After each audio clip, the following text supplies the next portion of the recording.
Every quality management system needs boundaries, not to limit you, but to focus you. Clause 4.3 is where you draw the lines, defining exactly what your QMS covers, what it doesn't, and why. Get this right, and your entire system has clarity. Get it wrong, and auditors will have questions.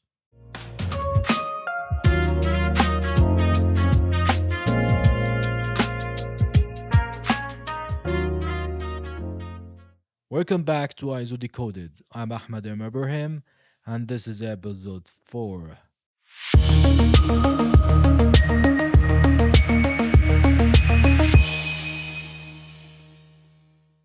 Over the past 2 weeks, we have built the intelligence layer of your QMS. Episode 2 covered the organizational context, the internal and external issues. Episode 3 covered your interested parties and their requirements.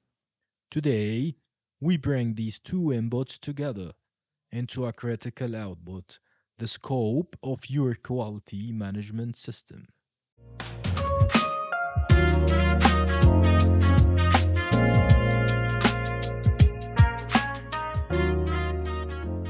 Clause 4.3 is where you formally define what your QMS covers.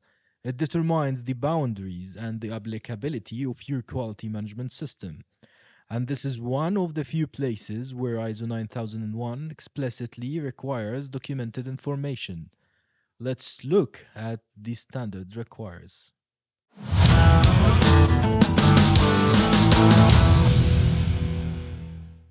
Clause 4.3 states that the organization shall determine the boundaries and applicability of the quality management system to establish its scope.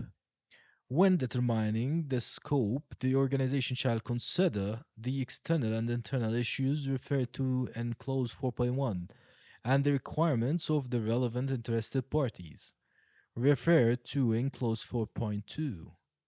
The scope shall be available and be maintained as documented information.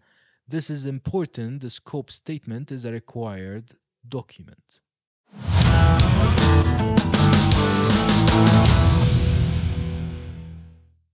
Your scope should state the types of products and services covered, and it should provide justification for any requirement of the standard that the organization determines is not applicable. Now, here is a crucial distinction. ISO 9001-2015 replaced the old concept of exclusions from the 2008 version with a new concept of applicability. In the prior version, you could only exclude requirements from Clause 7. In the current version, an organization that cannot apply one or more specific requirements based on the nature of the organization and its product can consider them for non-applicability. However, any such determination must be justified, and it must not affect the organization's ability or responsibility to ensure the conformity of products and services. So, how do you write a good scope statement? Let me give you a framework.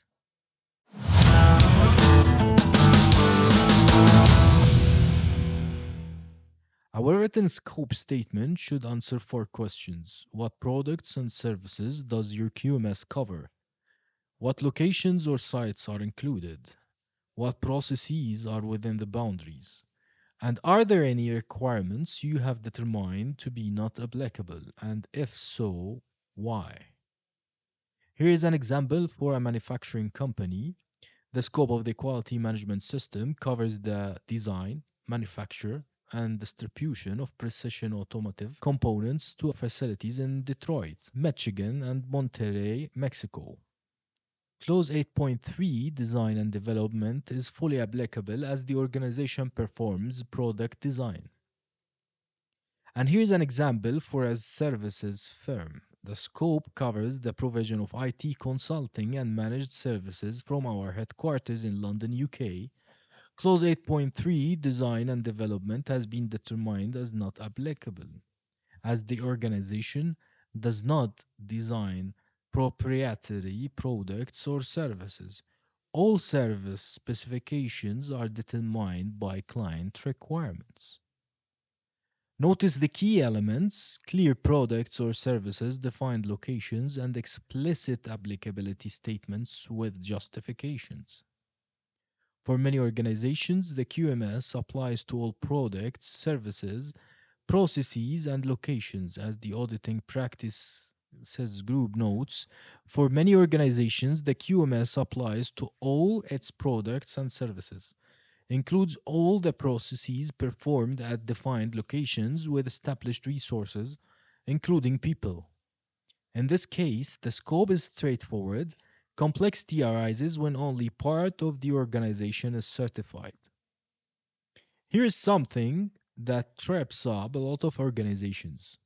The QMS scope and the certification scope are not necessarily the same thing. Your QMS scope is what you define the boundaries of your quality management system as maintained in your documented information. Your certification scope is what appears on your certificate. It is usually a statement that describes the type of activities, products, and services.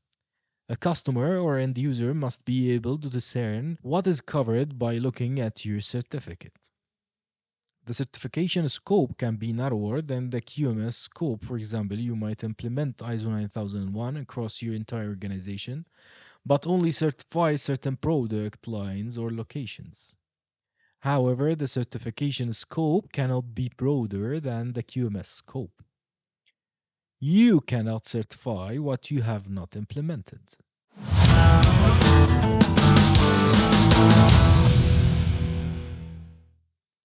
This distinction matters when organizations are expanding.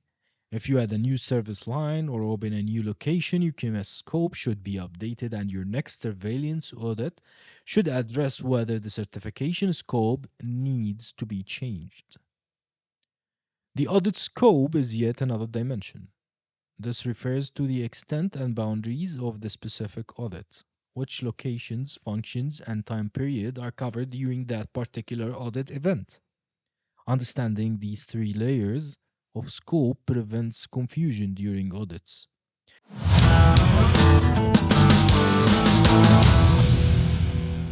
Quick audit survival tips for Close 4.3.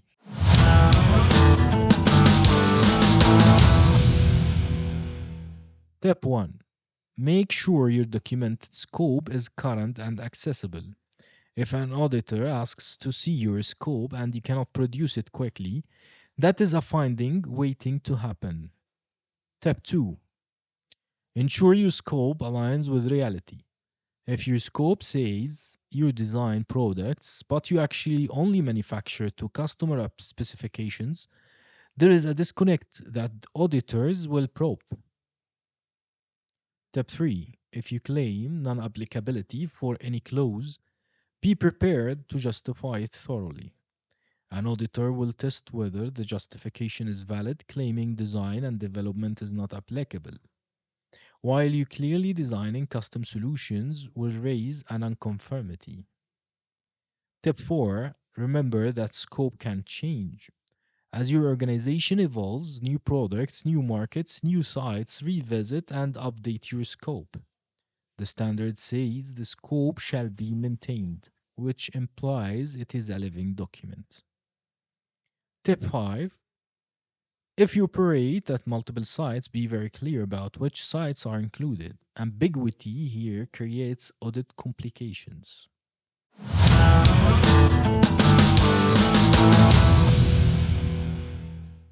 To wrap up, Clause 4.3 is about clarity and boundaries. Your scope defines what your QMS covers, must be maintained as documented information, and should clearly state your products, services, locations, and any non-applicable requirements with justification. Understand the distinction between QMS scope, certification scope, and audit scope. With clauses 4.1, 4.2, and 4.3 now covered, we have established the foundation of your quality management system. You know your context, you know your stakeholders, and you know your boundaries.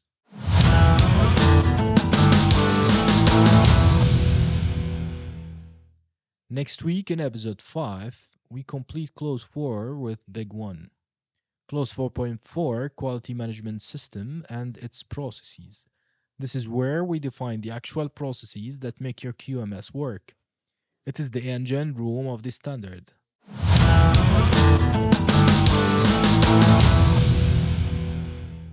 Subscribe, review, and share. Every episode brings you closer to mastering ISO 9001. Until next week, keep decoding quality.